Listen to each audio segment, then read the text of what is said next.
Hey everybody, this is B-Word of the Bleach Bros Podcast. Before we get into today's episode, I want to bring your attention to our Linktree. Please visit Linktree/Bleach Bros Podcast for the links to all of our socials, streaming sites, and merch. Linktree is linktr.ee/Bleach Bros Podcast. All one word. If you enjoy our content, make sure to give us a like and give us a review on whatever platform you're listening to us on. Also, invite your friends. And with that, let's get started with the show. What is going on, Salty Hippo Nation? It's Gnome from the Dads on Dayquill podcast. You are listening to the Bleach Brothers podcast hosted by B-Word and Jake. I came to chew bubblegum and get sanitized, and I'm all out of bubblegum. Enjoy your sanitizing. FTGK, baby.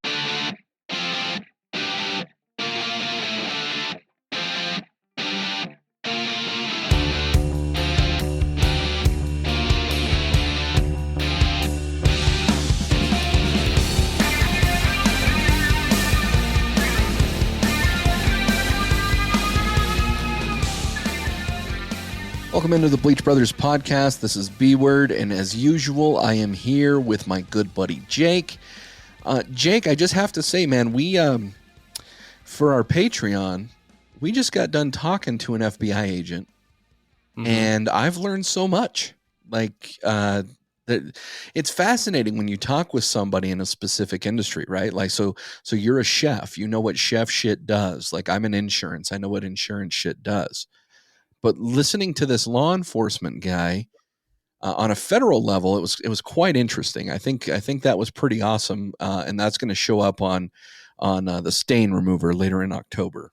Yeah, I learned nothing because I learned the government does nothing. Well, so there's that too. That's my opinion. I did learn this though. We had the greatest comparison of ourselves today. So me and you, we clean our ears a lot. Yeah, I think it's an important task. I think that people should clean out their ears. Well, you should. I mean, I'll tell you this. As a kid, one of my best lessons I ever remembered was when Snuffy and Big Bird were talking, and there was some guy on the show, and they were talking about cleaning behind your ears. Yeah. And so every time I shower, take a bath, I use my loofah and clean behind my ears really good because, wash behind your ears. I understand there's more meaning to that, but I just thought that was important. Now, mind you, we were hanging out with a bro, one of our friends, AJ from Dads on Dayquill. And he was watching us on camera because we were talking about business stuff, right? And we were cleaning our ears. And he goes, you guys, like the way you clean your ears is the epitome of Jake the Hater and B-Word. Because you use a tool that is made for that with instructions and everything, how to clean your ear. And I'm over here doing it with car keys. Like a train wreck human I am, just straight up, not give a fuck about life. Just I'm going to shove a car key in there like R. Kelly's ignition and just let it go. And he was laughing so hard because we were doing it at the same time too, and we didn't mean to. And you're over there like, I have an ergonomical tool. Look at this, and it comes with directions, and it teaches you how to stick it in your ear hole and pull it out properly. And I'm over here, dude, because I used to use paper clips, and we've talked about this on the show. Like you've used bobby pins and whatever. Like I think it's very important to clean out your ears. I think it's important to wash behind your ears. It's just a good hygiene, but people who use Q-tips kind of bother me, dude, because they just like compact that wax in there and like they never try to get it out. It's just the weirdest thing. I use Q-tips too. I'm obsessed with anything like just like cleaning out my ear hole. You know what I'm super thankful for, by the way? What? That STD tests are no longer like with a Q-tip. That's true. That's uncomfortable. Like, dude, well, remember I did the story where I had to get it, 56 times in 1 year? Yeah. that was my dick hated me. My dick hated me, dude.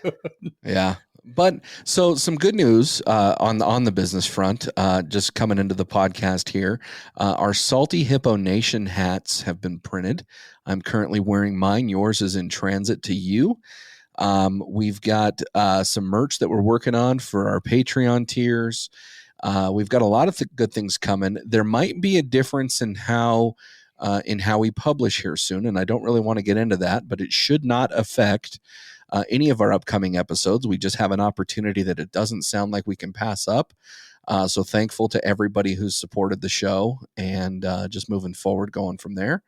Yeah, it's big news. It's good news. It's great news. I can't wait. But it's great news. Can't totally share it until we dot the T's and cross the I's, right? Yeah. But good things coming, man. Good things coming. I'm happy that we're doing this with this, what started here as just friends talking has actually turned into a pretty good little program for us. And we do have our select amount of followers that we appreciate. We do have the some that we don't appreciate, but thanks for the downloads.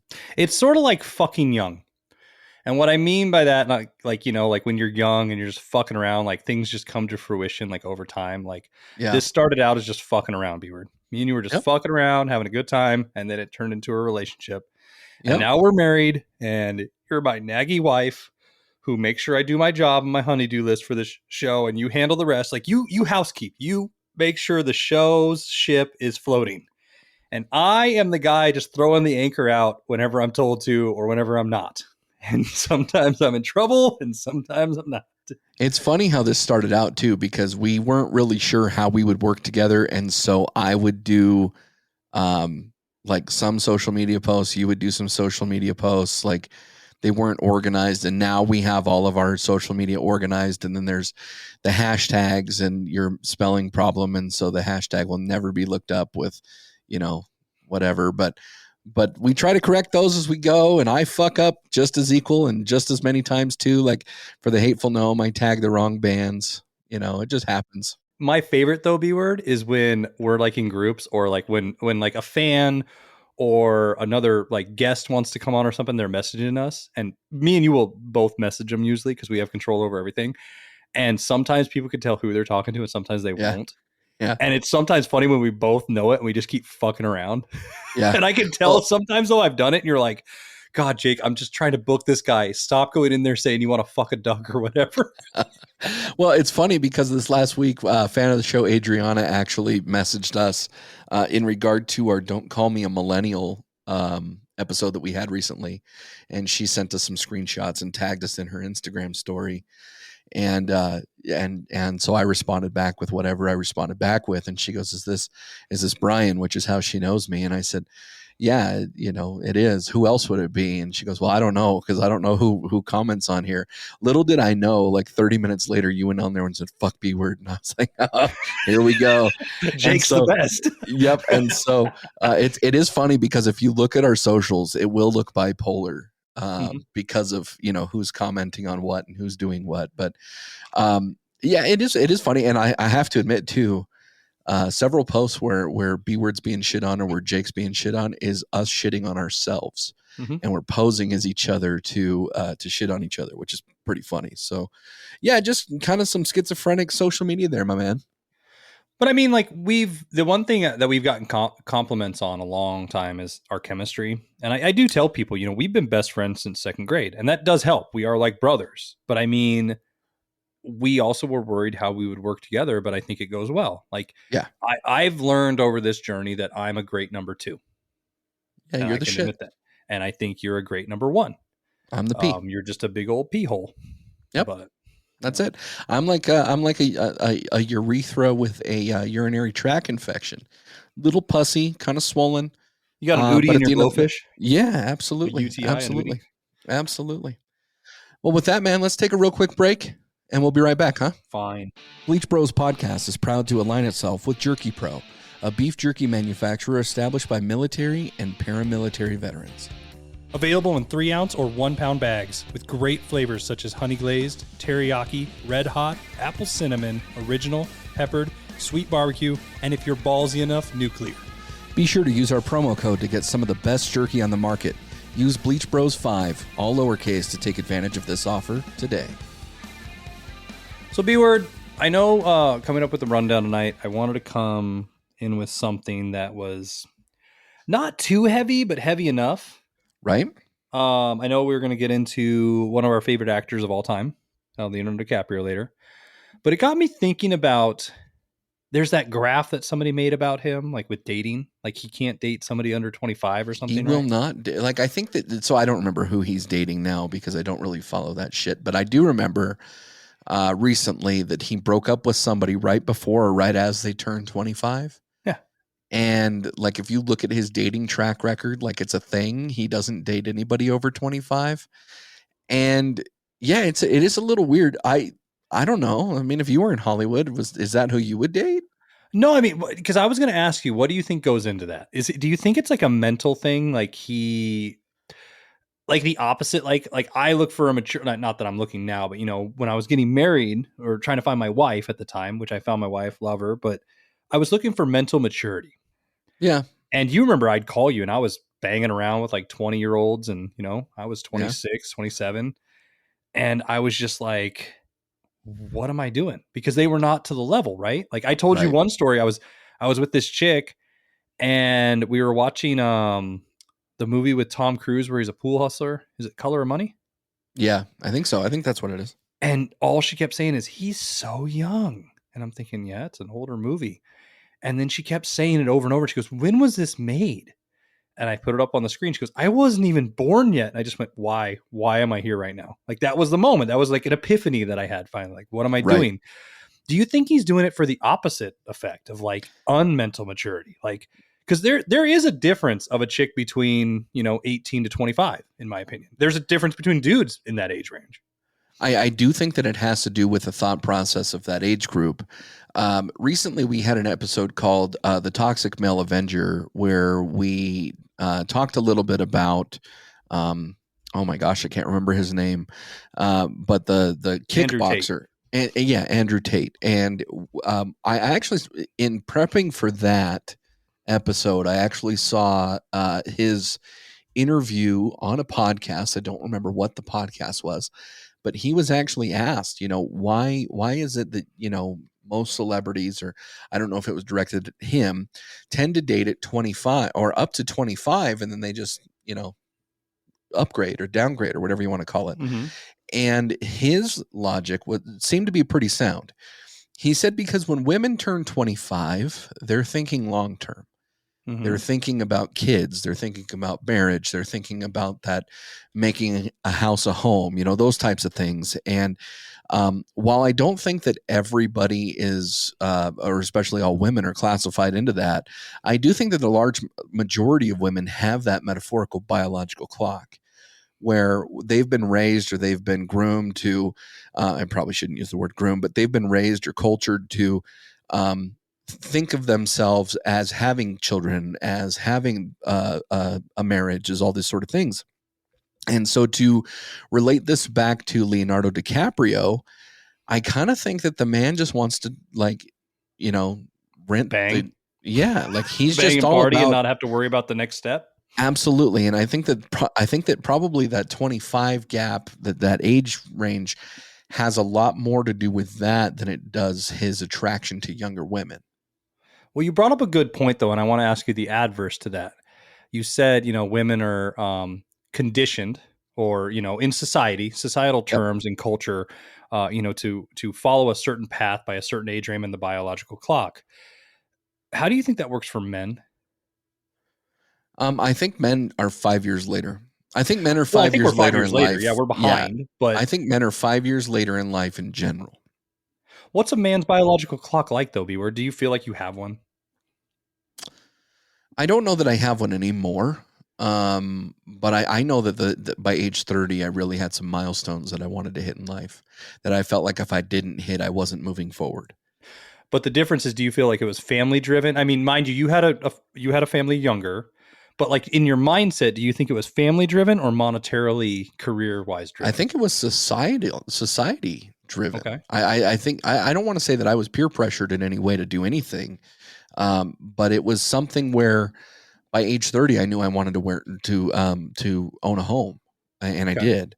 By age 30, I wanted to have some career growth, and I did. By age 30, I wanted to be financially secure, and I was. There were certain milestones that I wanted to hit, and my ex-fiance, I was actually dating her from, I don't know, like 25 to 29 or something like that. And one of the things that I was really keen on is that I wanted to have more children. I'm thankful to this day, my man, that I never did, because that would have been bad. But the fact of the matter is that I wanted to have more children. I knew that there was an age range that I wanted to have more children with my daughter's age complementary of, right? So you've got a 13-year-old, and then you've got 5-year-old and an almost 2-year-old? Yep. 2-year-old? Next month he's 2, but yeah. And so, you in theory, you kind of want, I mean, you had your older daughter before you met your wife. And I think part of the reason of having children, you probably wouldn't have wanted to wait 15 years. Am I right? Like you kind of wanted to keep those all somewhat the same, somewhat close. Yeah, I mean, because I will say it brings difficulty and challenges and also benefits, right? I Yeah. have a built-in babysitter. I mean, just, the joke wise, but also like it's nice to have an older sibling that's able to help or mentor in different ways. Yeah. Not like a 7-year-old way. Like there's a 13-year-old way she mentors. It makes it hard though, because the understanding of all my children together, Mm-hmm. a 13-year-old's lack of understanding and patience is not as good as a 30-year-old's, right? Right. Or a parent or a 7-year-old's. So it's a lot of reminding, like, that's how you were when you were 5. That's how you were when you were 2. But also reminding the 5-year-old, like, she can act that way. She's older. But I mean, yeah, I always wanted a lot of kids. And I agree. I think the biological clock for men is more goal based. I would agree. I think for women, and I could be speaking out of turn We here, are completely speculating here. But I mean, yeah, but this is based assumptions. on dating life and Right. understanding and being in this realm, and also talking to my wife, communicating, because that's important. There's that goal of like you want to have kids by a certain point, because I mean, for men, the biological clock of having children, I think, is more into, does it hit my retirement or not? Right? I mean, you look at it like 100%. How old am I going to be when they move out? 100%. And I think for a wife, it's more, how old am I going to be and how healthy will they be coming out of me? Right. Well, we have a mutual friend who is my goddaughter's mom. Mm-hmm. And, she has medical problems where she didn't think that she was going to be able to have children. Now, she's got another little one now. But for a long time, she thought that she wasn't going to be able to because her mother passed away, which, shortly after she was born, which created this medical scare per se for her because she might have the same things. So for her, I know, just in talking with her and knowing her for however long I have known her now, her fear is that there was this time period, there was this deadline, there was this finish line that she had to hit to have that other baby, specifically for health reasons and specifically for medical purposes. And I know that there's a lot of women out there who share that struggle. I can't identify with that because that's not something that I go through, but I know that that's another part of that biological clock. To relate this back to Leonardo DiCaprio and others, Jack Nicholson and others who have dated very young actresses or celebrities, Warren Beatty, Al Pacino, you're looking at men who are constant bachelors, right? Like Jack Nicholson is a great example. He's, to this day, I don't think he's been married. Don't fact check me on that one because I don't know if it's true or not. He has dated his slew of actresses in Hollywood. Warren Beatty, the same thing. And it seems like that age range, that 20 to 25, maybe a little older, is kind of that foray in Hollywood where older men or men who are a little bit more seasoned, like Leonardo DiCaprio, tend to fish in that pond because they don't have to propose yet. Right. I don't know. I guess, I mean, let's put it this way. Is there an age limit for you for dating? Like, cause you're single, I'm married, but I mean, I could answer the question too, but like for right now, is there something that you're aiming for when you're dating and why? I think it's hard for me because when we're talking about potential partners, I want somebody who's close to my age. Like they need to know what the Leaning Tower of Pisa is. Mm-hmm. They need to know, who Grimace off of McDonald's is, right? Like some of these things, these pop culture things, like that's not necessarily so important, but it is nice to be on the same level with somebody experience wise. But on the flip side, is nice. Yeah, but on the flip side, I also have a 20-year-old daughter next month, and I don't want to have any more children. Like if they have children, that's one thing, but I don't want to have any more children. And so what I'm finding is for yours and my age of women, they're either just now starting to have children or they're wanting to have more children. That biological clock is getting in there. And so to answer your question directly, my age range tends to go up more than it goes down.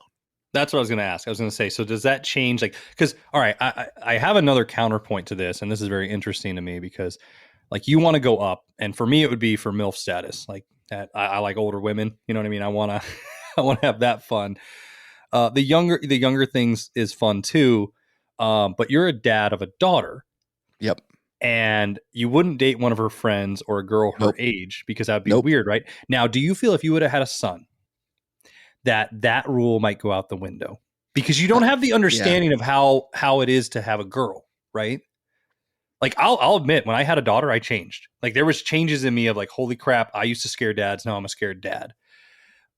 I mean, I want to know, B-Word, and of course you can't totally answer truthfully without knowing, but do you feel if you had a boy growing up and he was 20 years old and he, you were hanging out with him and going to bars and stuff and you met some 22-year-old, would you feel bad about dating her? I think I would, just because it's that age range of I could be your dad. I think in my thought process. Now, granted, I was a young father. I was a few weeks away from 18 when my daughter was born. So, it's one of those things that is weird to me. It's like that stigma. Like I don't want to party with my kid per se, and I don't want to party with her friends at all. And if it was a son or I had a boy or whatever, I think I would probably have more of a want to go and do boy things or man things with him. I just don't know that I would want to hang out with the women that he's around because I just feel dirty. Like that's just not my age range. Like I think if I didn't have a child, like let's put it this way, if I didn't have a child right now, there's no problem with me dating a 20-year-old. You know what I mean? I can see that. See, I don't know. I look at it this way. I think I'll say it. There's no good way to say it. I jerk off to age appropriate porn. if I watch it, like in the sense, like I like a natural body. Like I go for, the funny thing is too, I go for women that probably look like my wife. Like if I'm going to do that, right. In the sense of like, I look for something that I'm attracted to in the moment I'm in. So it's age appropriate, right? Sure. I'm not into like the young little things. I think it's a mental maturity thing. If I was single and not a father, yeah, there's a lot of things I would do differently. But mine's the mental thing, like the relatability. Like I said, when I was telling that story, when I was hanging out with that, really young chick and she was not understanding the movie and like, we were just on two different spectrums. Like I couldn't date a chick that wants to dance to TikToks right now because it would just annoy the shit out of me. Yeah. Well, you and I are not on TikTok right now. Yeah. You and I are not on TikTok. The podcast is not on TikTok. Eventually at some point that may change, but we are not of this TikTok generation. So is there okay, can I ask this then, and we can finish up on this topic, but is there a cap of the age and a floor, like a floor and a ceiling? Yeah, I think the floor would probably be within 5 years. Okay. Just because that would be where my daughter would be, 12 or 13 years old when she was born. Or you get what I'm trying to say. I get what you're saying. The ceiling is probably 10 years. So I'm probably working with a 15-year ratio. And the reason why 10 years is because I did start early. And so a lot of the people that I have the most in common with are people who are older than me because they do have children who are either out of the home or about to be out of the home. They're probably a little bit more financially secure. They're homeowners, like blah, blah, blah. Right. So when I'm talking about, 35-year-olds as an example, or 33-year-olds, life happens sometimes, like the economy sucks right now. Who knows if they're able to afford a house? Who knows what kind of baby daddy drama they have? Do they want to have more children? Those are all thoughts that come into my head, and especially in the online dating world, which I hate. It's not fun. It is not a fun thing to do to try to work out these societal norms while also trying to feel out people, because I feel like that there's more rejection within that realm. And here I am rejecting based on age. Right. So it's one of those things that I don't think that, I think I identify more as that older generation. We've talked about this on our Don't Be a Millennial thing, where I identify as Zennial. I relate more to Gen X than I do Millennial. obviously is people who are, my daughter's friends, their parents and that sort of stuff. They are that Gen X area for the most part. And so those are the people that I've been hanging out with while I've been raising my daughter, So, and I'm not just saying his name to try to, make it seem copacetic for the episode, but do you feel like there's a stigma? Because, we're putting it out there, like how we feel, for the women's side and men's side, that it's okay for Leo to date chicks that are of a certain age. But, the opposite, if we see like let's say Courtney Cox, right, started dating 21-year-olds only. Like, of course, as dudes, we're always like, oh, where were the teachers when I was young? And I wish that. But in reality, do you think that stigma still is there that, it's not okay the opposite way?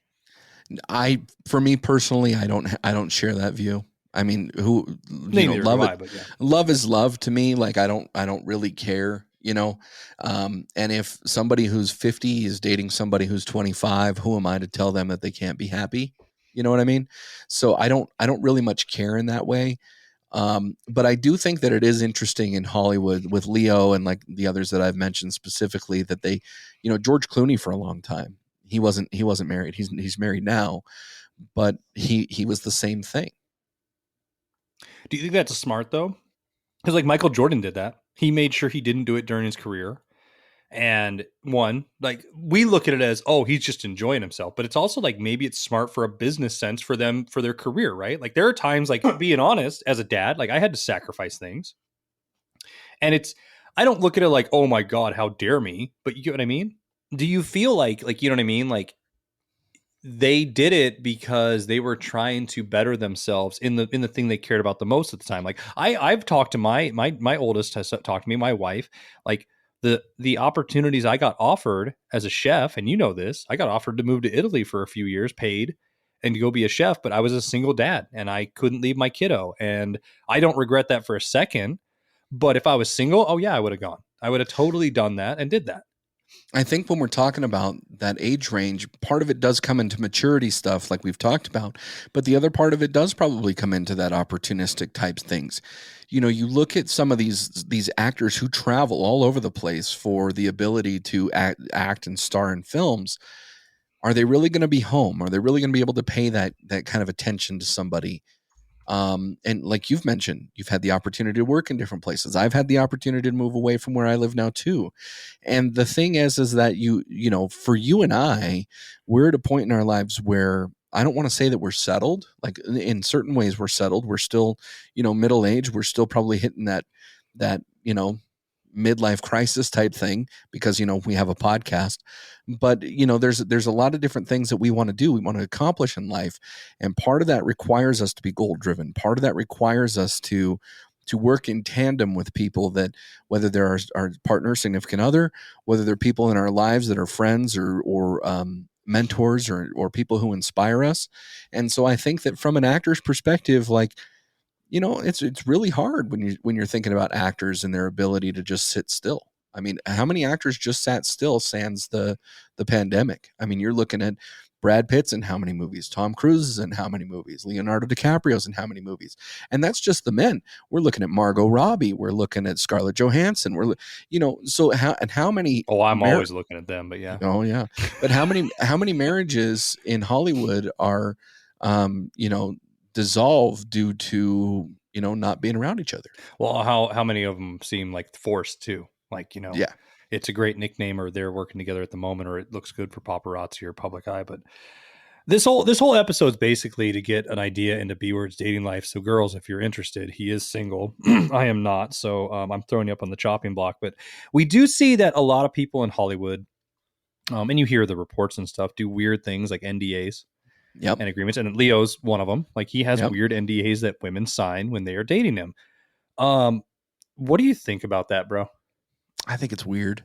Why?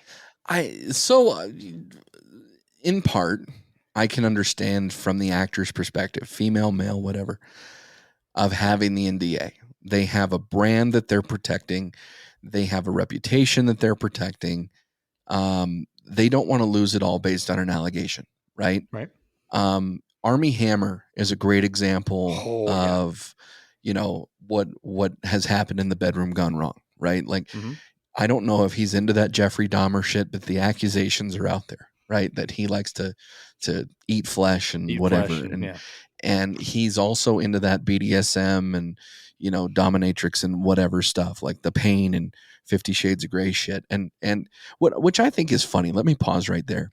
Women are all about 50 Shades of Grey, dude. They ate up the book, they ate up all the movies, but they don't want it. And it's just they can't hilarious. arch their back, so shut the fuck up. They're all lazy salmons on the bed, so just lay down and take it, right? I'm not trying to sound like an asshole, but it's just funny. It's like I'm just going to interrupt you there. Every girl I remember when I was dating and single and having fun with the young ones, they were always like, oh, I'll Nicki Minaj you and make you feel like, no, you're fucking boring. So shut the fuck. The more you talk, the more boring you are. So shut the fuck up. Yeah.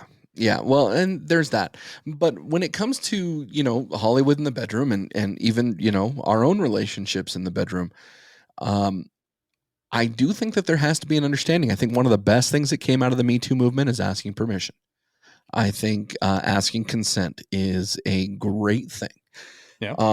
I don't think that necessarily it needs to be an NDA, but when you're looking from a Hollywood perspective, when you have that brand, when you have that reputation, look at what happened with Johnny Depp and all of the allegations made against him. Yeah, and Amber Turd.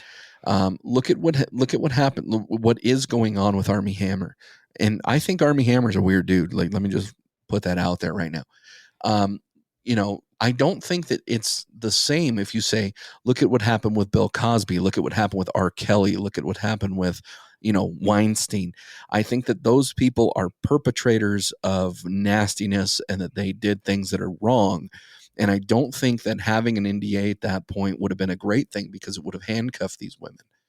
So I see I see it without parameters. I agree with you there, but see, I'm all for it. I'm all for it for Hollywood, and here's why.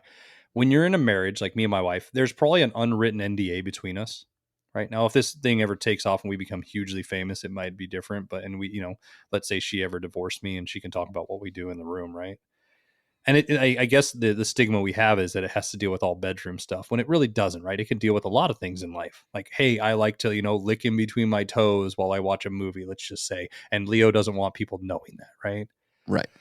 Because I think when you're in the spotlight that much and every little move you make is watched, I mean, people take pictures of these people ordering coffee. Nobody's doing that for us. So I understand the aspect of having one for being like, I don't want you to know every little detail. Because I mean, let's be honest, my wife's my best friend, right? And when you've dated and you've been in long-term relationships, there's a moment where you get that comfortability where you can be weird and be yourself, and like moments where you can be giggly and goofy and do shit that you would probably never do with anybody else. Right.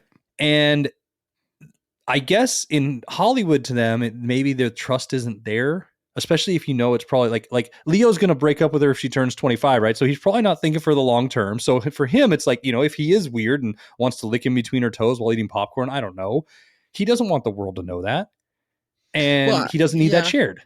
Yeah, I would agree with that. I think that, not just in Hollywood. I mean, we can look in music too. I mean, before we actually hit record, we were listening to, or we were talking about some music and some musicians and whatever. And we came across Post Malone and we were chatting about Posty. I love Posty. Posty's a great human in my eyes. He's done a lot of good with his fans. He just seems like a genuine dude.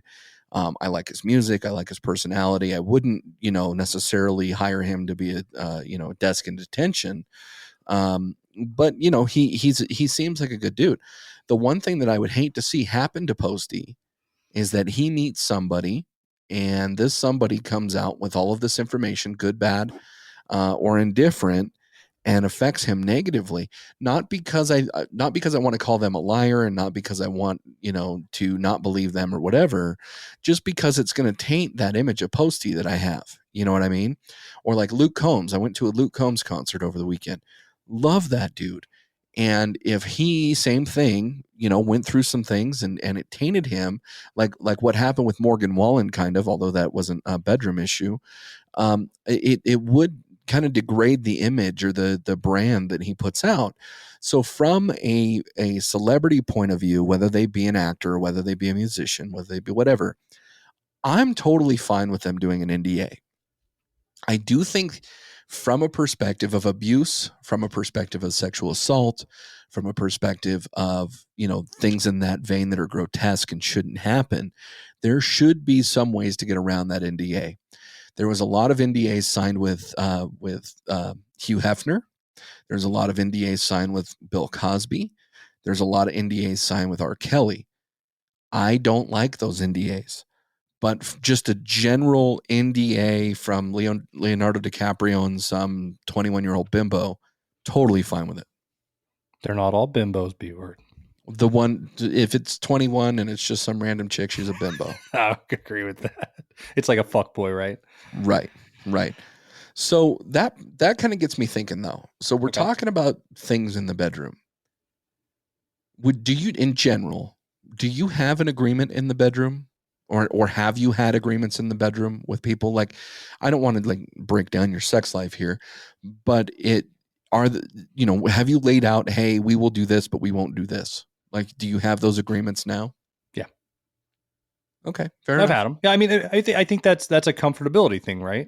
And that goes for good and bad, right? That goes for rules, I'll share something with me and my wife. We have a code word.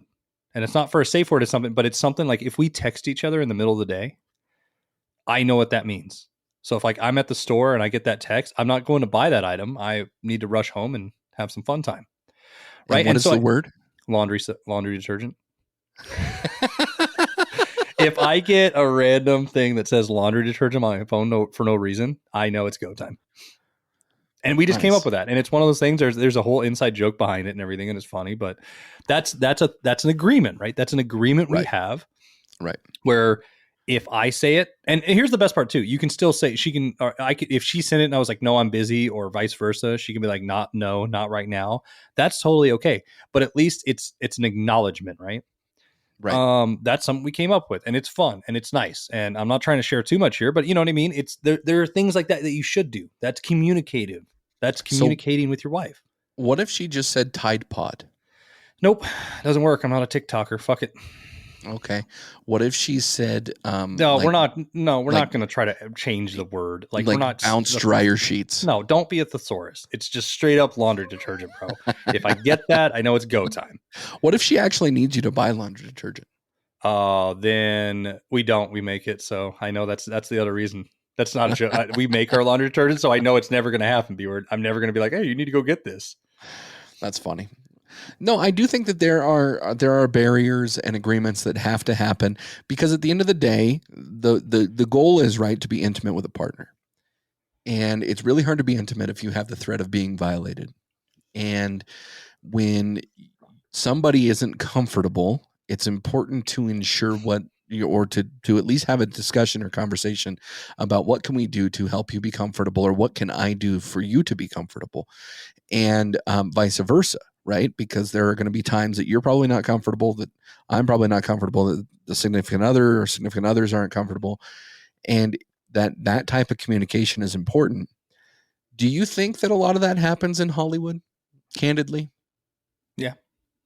You do think that there's a lot of discussion about that? I actually do. I don't think it's for the right reasons all the time. I mean, right. I'm speculating. I mean, I've done media stuff already, B-word, at a low level. But even the interactions I've had in the low level and seeing how fucked up it can be, or weird, or political, or just, you know what I mean? It's just, I can totally believe it now, especially being behind the scenes and meeting a lot of people and stuff like that. Like, I could see all that. Yeah. Well, it's just like, I mean, your media involvement is very much more broad than mine, because mine involves a singular podcast. But as you know, as we're booking talent, as an example for the Hateful Gnome, I'm having a lot of communications with a lot of these bands saying, hey, what can we do? What can't we do? You know, what do you want us to say? Here's what we'd like. You know, what topics do you want? So I feel like that's a transactional type conversation that you can relate very similarly to a transactional relationship in the bedroom within Hollywood. Well, and I'll tell you too, I think you were taken back the first time this happened when we were doing the Hateful Gnome, because you produce it, you do a great job. But when somebody, after we were recording, and afterwards he chimed in right away going, hey, please cut that out. And you were just like, oh, I could be wrong. I don't know if you were I mean, I don't think you cared, but I think you were just like, oh, that's happening. Because I think we're just like, this is it. We hit record and we don't cut out a lot, and we're just very upfront. But it is funny when you get into a higher media sense and a brand out there, right? Not that we're not proud of our brand, but that happens. Well, we've had 2 instances on the Hateful Gnome where we've had to cut some things out, and it's perfectly fine because it didn't affect the interviews one iota. But part of it had to do with a language barrier, and the other part of it had to do with a misspeaking incident, right? So it was just one of those things. And at the end of the day, it's all about communication. So and we could have been assholes and be like, "Fuck you," but why? Right. And there's, I mean, you know, one of the podcasters out there who's very active is the Manic Pixie Weirdo. She's got a podcast that she promotes the heck out of, right? And she does an outstanding job of sharing all of our content as well. But if you'd like to be a guest on her podcast, you actually have to fill out an NDA. I don't know if you knew that or not. And we don't go to those types of things here. I think it's more of the thought process that, you know, you just don't want to spoil the episode content more than anything else. And but again, it goes back to an agreement. Well, 2 questions for you. One, have you ever signed one in your life? Yes. Okay. Can I ask for what? Yeah, absolutely. So in a past career, I used to work at a bank, one of the bigger banks, and at this particular bank that I was at, they would go out to one of the brothels here in Nevada, and they would open up bank accounts. So as I took this position, I was obligated to go out there and do that. And I know that the listeners are going to go, "Oh, B-word was at a brothel." Buddy, I would never pay money at a brothel. Let me just tell you that right now. I've seen way too much. But this particular brothel, I'll just go ahead and say it was the Bunny Ranch, and they had their show on HBO. Cat House, I think it was. Cat House, yeah. And so they were actually filming a Cat House episode, and they wanted to actually film me, which I said no. Because they wanted to have me fill out paperwork and whatever. They actually wanted me to have a reoccurring segment, Brian the Banker, and I was like, "No, I'm good, dude. I kind of need my job, so we're not doing that." But I had to fill out an NDA while I was there to not communicate about anything that they were doing. So that's one instance of an NDA. I filled out an NDA a few times, but that's probably one of the more tangible instances that I could share. Okay. Have you? Oh, a lot. I filled out a lot of them, and just weird. Like, I mean, one of them was I got to see a movie 6 months before it was released to the public. So of course I can't talk about it. And I was in the media at the time. So we went to a red carpet appearance. We couldn't talk about it, you know, and I understood that. I've also, I've done a few, cause you know, I've tried to do work with the Food Network and stuff. And, one of them was when I met some people on there, and I mean, if I was allowed to talk about how they were, oh, it's not good. I mean, and that was interesting to sign, especially. And then when I left, I felt like it was not like, it was almost dirty, because it was like, wow, like that all happened. Like, you know what I mean? Almost like yeah, a lot of the Ellen Show. Yeah, it was like there was a lot. Well, I was supposed to be on a TV show in Vegas. They were filming for casinos when I was doing cabinets at the time. I was working at Green Valley Ranch before it was open. I was building all the bars in every hotel room. And they were filming a show, and I don't remember what it was going to be called, but they had us sign one because they filmed us and they asked if we could be okay with it. And I don't know. I've been in a lot of commercials. I've been on TV. So I've signed a lot of them. They're interesting. I mean, some of them mean nothing. Some of them is just a protection. Like, okay, we're just doing this in case anything happens. I was never fearful, like somebody was going to come at me. I was never really fearful if I shared anything, because I'm the type of person to be weird. If I want to share something, I'll share everything. If I don't want to share anything, I share fucking nothing. Yeah. And I'm that way. Like, if you ask me never to share something, I'm never going to. I mean, I might only share with my wife. That's pillow talk, but I will say my wife's probably the best at it, because she works in the medical field. And there are times she's called me going, "Oh, I wish I could talk to you about this." I'm like, "Why are you even telling me like you wish you could talk to me?" Because now I want to fucking know. I would never know. But second question to that B-word, if this show ever gets super famous, are you making a woman sign one that you date? No, probably not. No? You're not gonna tell them your goldfish fetish or anything weird? No. Speaking of goldfish, though, I don't really know where I was going with that, but I was like, really? Okay, let's get into it. Actually, you mean the cracker or the fish? Well, I can actually tell you a pretty funny story about a goldfish. So, and this has nothing to do with our episodes. So, for everybody listening, I apologize, or hey, you're welcome, depending on the reaction. But a buddy of mine was trying to ask this girl out when we were out at a bar. This 10 years ago or whatever. And he was inebriated. He was having a good time, and there were these two women. There were two, good looking women over at a table by themselves. And he says, "Which one do you want me to ask out?" And I said, "Well, how about the one on the right?" He's like, "Okay." And so he walks over to the one on the right, and he's a very animated guy when he's talking anyway, right? So he walks up, and his body language is basically like, if I were to read his body language, is basically like, "Hey ladies, how's it going?" Like blah blah blah blah blah, like just very animated, almost like the slap chop guy, right? And so I could see that they're bantering back and forth, like they're having a conversation, and he leans back almost like he's offended. And then he pops back in, and he leans forward with whatever he said. And as soon as he said that, the girls started laughing. They're just laughing their ass off, right? So I'm like, oh, he's probably going to get somebody to go out with him. And so he ends up getting her number, and he walks back over, and I'm like, "Hey man, what happened? How did it go?" He says, "Well, I walked over there, and of course it's her and her friend." And I'm like, "Hey ladies, how's it going?" Or whatever he said, right? And he says, I'm pretty inebriated right now.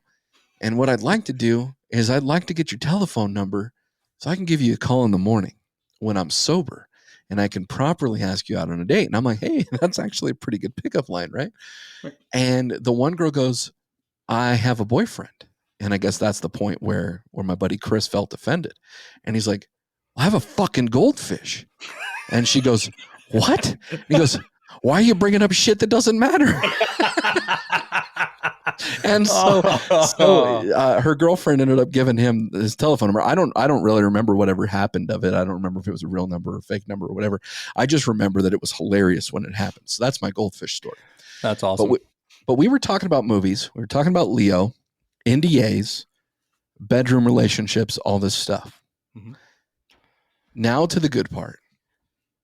Leonardo DiCaprio films. I want to start with this. Is Leonardo DiCaprio the best actor of this generation? Yes. Yes, for multiple reasons. Great actor. Great catalog. Great movies. Good looking. Pulls it off. Aging well. But we've grown up with him. Yeah. Right? Not a lot of controversy. Maybe all those NDAs are helping. Or not. Maybe he's just a genuine great dude. But I don't know. It's like we've seen him grow so much through this, right, in Hollywood, and there's not a lot of bad films he's in. Does that make sense? Yeah. So I'm loving that. But yeah, I think it's for our generation. Yeah. Cause he's our guy. He's our guy that we have seen go all the way through. And the thing is, we're going to watch him like grow from like young adolescent kid, like when he was in Critters 3. I don't know if you knew that. Yep. Great fucking creature feature. All the way up until he's probably going to do this till he's like 80 or 90, right?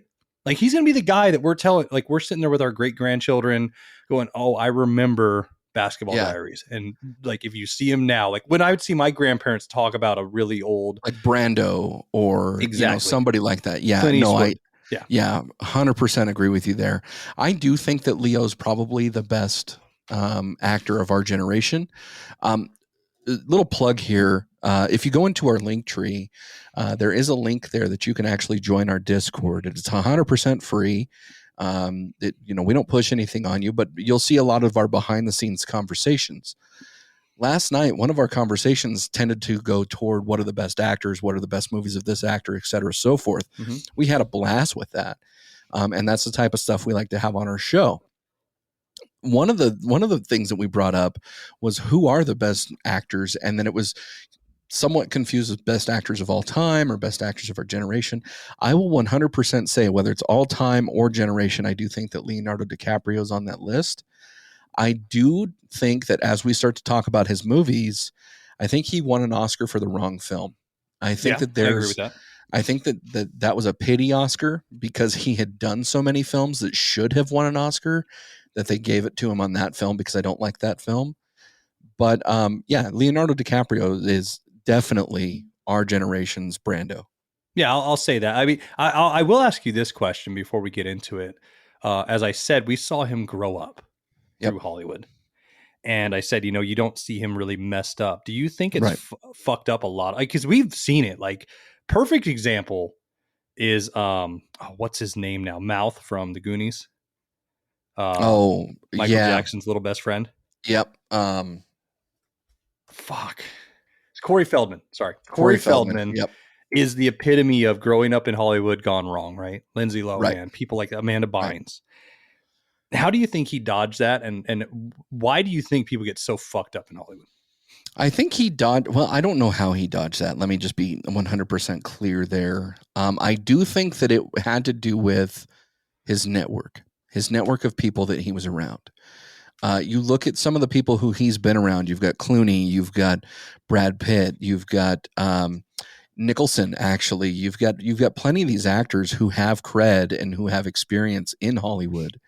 And I think that part of, a lot of that has to do there. I think, if we were talking about Tom Cruise and why he didn't get involved in a lot of things, like it or hate it, I think a lot of that has to do with the church that he's a part of, right? Mm-hmm. You'd start talking about like Will Smith for the long time. Will Smith didn't really get involved in a lot of stuff. And I think a lot of that had to do with his personality until he slapped Chris Rock. When we're talking about Leonardo DiCaprio, I think a couple things, man. I think it might be the NDAs. It might be his extracurricular activities. You haven't really heard about him doing anything as far as drugs go. He does like to party. He does like to travel. He doesn't have any children. He's really minimized his presence as far as some of these negative press things go. And I think that, whether that's his PR, his publicist, his whoever, I think that he has a good team around him. And he might also have a great head on his shoulders. Which is good. I mean, like that's Drew Barrymore too, right? Like she all through. Leo reminds me of a modern day, like our real life Bruce Wayne. Like I wouldn't be surprised if I found out he was Batman, like if there was one. Yeah. Playboy, having fun, like good head, money, all that.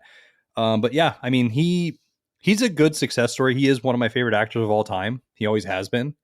I love everything he's pretty much in. And it's funny, to prepare for this episode, I was looking up films and I was surprised there's a lot, but it's not as long as a list as you would think for how long he's been in Hollywood. Right. And I think that's also good. I mean, he's not Daniel Day-Lewis, like I'll only do one film every 5 years or whatever. Right. But it's also, he's not in every damn film. Which is enjoyable.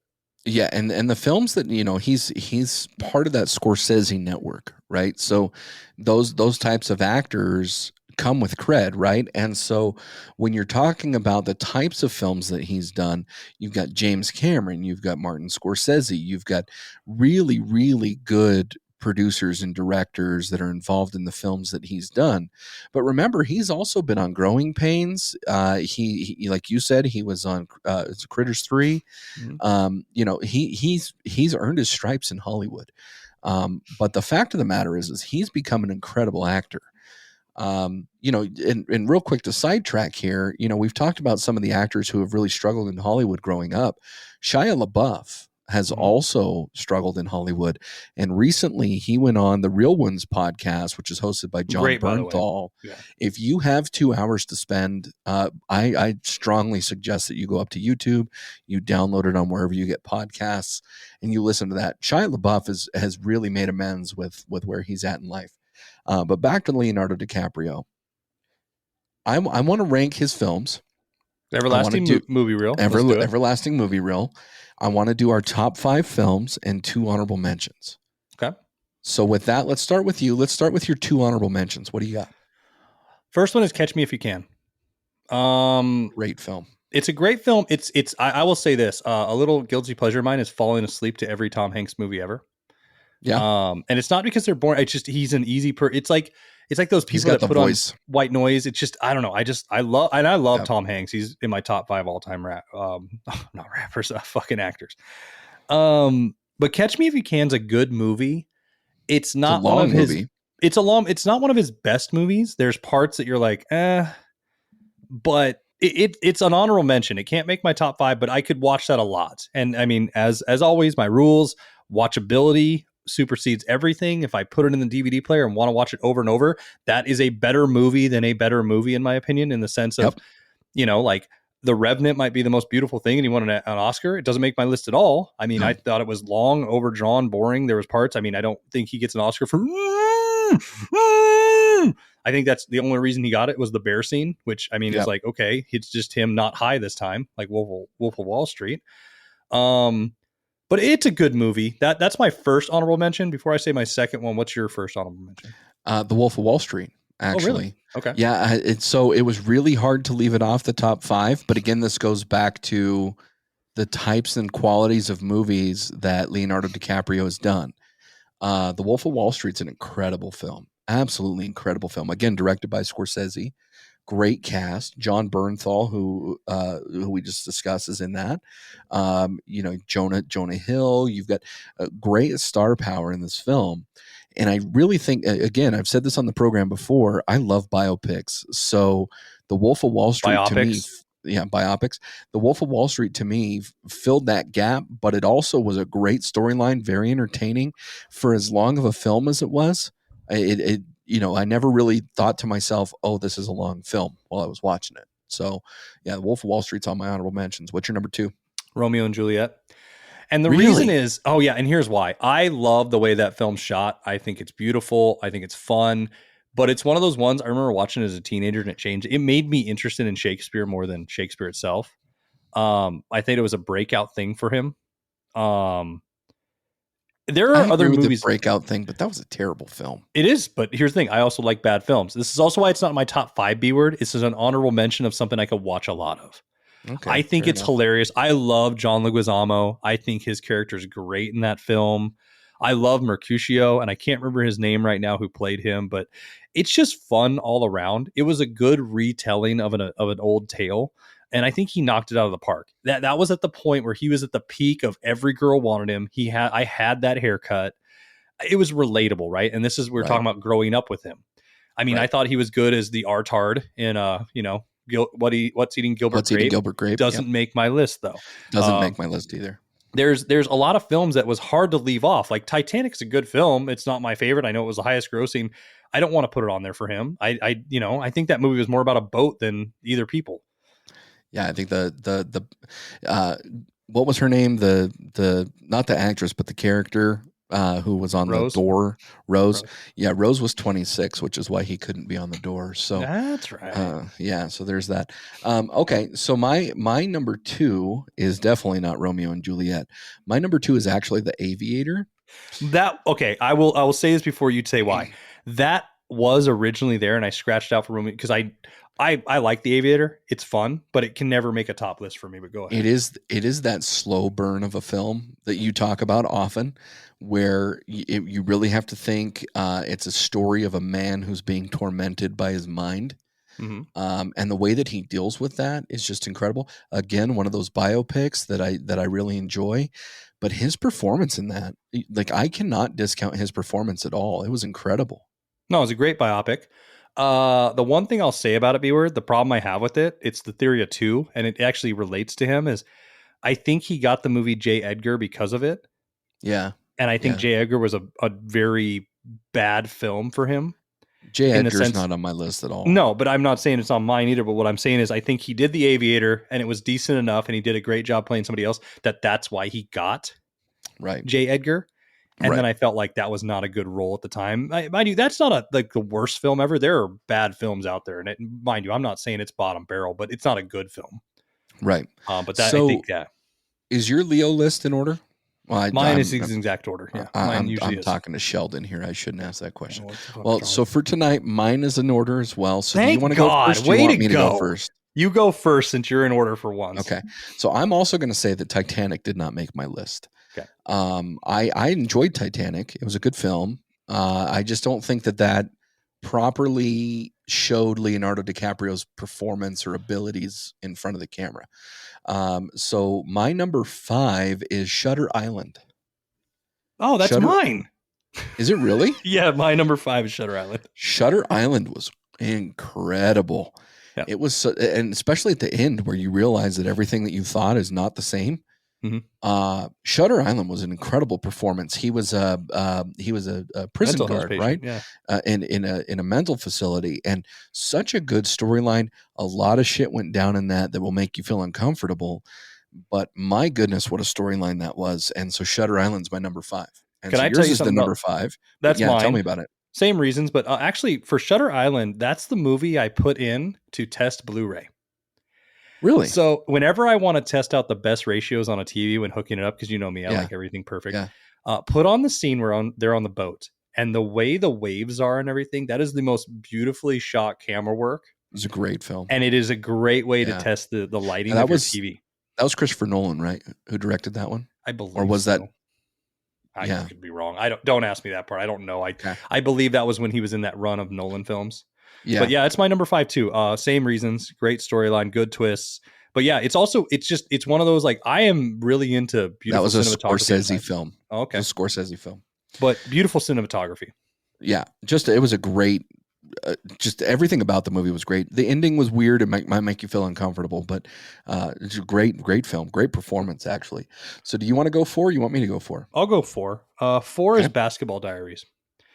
Okay. I love Basketball Diaries. That was one of those films, like, you ever have those films in life, B-word, where I don't know, like, they're just they speak for moments that you're in your life. Yeah. Like, that was an epitome of a movie when I was single that I would love to watch. And it was just, I don't know, it was my single guy film. Like, there were certain movies, or, if a girl came over for date night for Netflix and chill or Blockbuster or Bust or something, that's something I'm throwing on because it appeases everybody.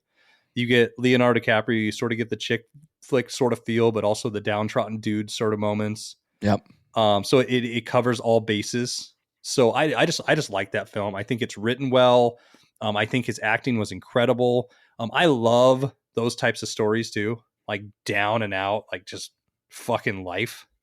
And Great film. Great film. So that makes Great film. 4. It didn't make my number 5, but great film. I'll give you that. Okay. My number 4 is Inception. Okay. I really enjoyed Inception. I like the Christopher Nolan's good with that type of stuff. I mean, in our last episode, we talked about Interstellar, but then there's also Tenet and some other movies that just make you think. Not only did Inception make you think, but the performance of Leonardo DiCaprio in it was incredible. It was hard for me to put this on the top 5. It was almost an honorable mentions just because it did have the cast around him. Mm-hmm. But I really enjoyed Inception enough to be able to put it on my top 5. See, it's a good film. Especially if you want everything folded in on itself all the time, like every Nolan film. But I don't think his acting shined the most through it. So that's the only reason I would disagree with you. I think he's overshadowed by just the visibility of the movie, the concept of the movie. I think everybody was overshadowed in that movie, no matter what stars in it, because of the concept behind it. It's one of those movies, almost like Tenet, where you think more about the film than the people in the film and how they were. Right. So that's why it can't make my top 5. It's a good film, but I couldn't put it there. Fair enough. What's your number 3? Number 3 is the most underrated film of him ever. It's The Beach. The Beach is... I almost put The Beach on my list. Is one of those movies I saw in that shitty Pahrump theater when it first came out because there was nothing else to watch. And it's just one of those movies, like, the older I got, the more I appreciated it. Like, the first time I watched it, I was like, oh, that wasn't good. And then, in my 20s, I was like, oh, it's better. And then in my 30s, I'm like, that's a fucking great film. Yeah. And that's where I'm at now. And so it's one of my, like, that's my go-to Leo pick that people probably don't like, that they don't talk about. But it's a great film. It's fun. It's got great moments, and it shows his acting range in the sense that, like, I think that was the moment where you saw him going from boy actor to man actor, like in that in between. Yeah, it really did graduate his performance level in that movie, for sure. So my number 3 is actually going to be Django Unchained. Okay. Now, here's the hard part. I see that as a Jamie Foxx movie. That's why I can't put it on there. Yeah. But his performance in it, my God, was so good. He is the only person who, in a room with Jamie Foxx and Samuel L. Jackson, can drop racial terms and walk away alive. Like, holy crap, man. Like, it was really, really good, his performance in that one. He was evil. He was absolutely evil in the film. And I think that's the reason why I have this so high on my list, is I think for me, it was the first time that I saw Leo as this evil, nasty human being. I don't recall that there was another time that I could see him as just that evil bastard in a film, and he knocked it out of the park. Well, there's not, and that's the problem. Like, you expected him, actually, even when you found out he was in the film, you're like, oh, he's probably some good guy, right? Like normal. Yeah. And then, and I'll preface with this, my second film, number 2, is The Departed. Yeah. I love this film. And in that movie, you expect him to be a piece of shit asshole, and he turns out to not be. He's actually the good guy. Right. And so I think that was what was enjoyable about Django, is I was expecting him to be a good guy in there, and then I found out, oh, okay. But I couldn't put it on there because, yeah, his acting's probably the best it's ever been, but it's not his movie. And for me, with these lists, I can't put a cameo scene, as I would put it, as somebody's film. See, and that's where I talk out of both sides of my mouth here, but that's also why Catch Me If You Can, I think of that as a Tom Hanks film. Exactly. But just because of his performance, I cannot discount his performance to say that has to be left off of my list. So that's my reasoning there. You said your number 2 is The Departed. The Departed is one of my absolute favorite movies, probably on my top 10 list, to be honest with you. But I'm actually putting Gangs of New York as my number 2. Really? Yeah. So the Gangs of New York. Daniel Day-Lewis film. Daniel Day-Lewis. No, I don't see it as a Daniel Day-Lewis film. I see it as Daniel Day-Lewis is a huge character in it. Ironically, John C. Reilly probably has the best role. We need to talk about John C. Reilly at some point, by the way. One of the most underrated actors, yeah. Yeah, but Leonardo DiCaprio was the protagonist in this film, and he did a bang up role, and I love The Gangs of New York. I think it's an incredible film. It's a good film. I mean, The Departed, I'll say this, is probably, it's one of my favorite films of all time. It was hard for me to put it number 2, but the reason I did is I think the next film that I picked as my number 1. Well, before you get into your number 1, my number 1 is The Departed. Okay. So I'll let you explain that after I do. For all the reasons that you said, is The Departed. So go ahead. His acting, though, I think that was the eye-opening thing of him and Scorsese too. Yeah, because I think that's what I enjoy about Leo. If you notice, he's that guy that when he gets in with somebody, he's in. Like we saw that with Christopher Nolan. Yeah, he's in a few films. Then we saw it with Tarantino. He's in a few films, and then we saw it with Scorsese. Where there was the rumor he was going to be the Joker. I don't remember. Yep. I don't know if you remember that when they were talking about it. Yeah. He was going to be the original Joker in a Joker solo film, and we were all sort of shitting on it. I mean, I think that's why we could never see him as Batman either, not because he was casted as Joker, but he was also with James Cameron, and he was supposed to be Spider-Man. Exactly. In James Cameron's Spider-Man too. So yeah, no, I totally understand where you're coming from. But what's your number 1? Wolf of Wall Street. That's your number 1? I fucking love that movie, dude. Everything Great about film. That movie. There's so much. I mean, his acting is just, it has the best of everything. It has comedy. It has flair. It has great boobies and subies and pussy and fucking amazingness. I mean, his acting's on fucking point. It's like Goodfellas, but for our generation. That is a great analogy. So let me give you props right there. That was legit. I like that one. But if there's a film that Margot Robbie is naked in, it has to at least be an honorable mention, if not a top 5. I don't care what the film is. So yeah, totally agree with you there, man. I don't think that that's a bad pick at all. No, but see, the thing is about that movie too, he was like a wrestler turning heel midpoint in the movie, where there's times you're like, oh, he's a piece of shit. Like when he's cheating on his wife, you're like, what a piece of shit. But you're also like, yeah, you get a pass. You're getting a pass for that. Or when he's on the boat with his wife with Margot Robbie, right? Bro. But also it's the fact like you're just like, yeah, I could see you doing that. And then it's like when he's on the boat with the FBI agents and they're talking, and then all of a sudden he's like being a piece of shit. You're like, yeah, I could see that. Or he's high on lewds driving his car. You're like, yeah, I could see that. Like it's like you don't care that he's turning heel, and you don't care he's a piece of shit. You're like, I am still siding with this guy, no matter what. And I mean, it's just, I think he knocked the role out of a park. 100%. No, I cannot disagree with your list. Epic night tonight. Epic night. Great discussions. Really enjoyed this episode. with that, I just really want to plug our Patreon. We've got a couple new shows coming out. We have the Hippo Happy Hour that comes out in the beginning of the month, every month. The Stain Remover comes out the second or the third week of the month every month. And then, Jake, you're also sharing some recipes, too, every single month as part of the Patreon subscriptions as well. So be sure to check us out on Patreon, patreon.com/Bleach Bros Pod. And also check out our link tree, linktr.ee/Bleach Bros Podcast for all of our socials, merch, and streaming sites. And with that, Jake, what do you got for us? Thanks for all the dirty talk, and come back and get sanitized.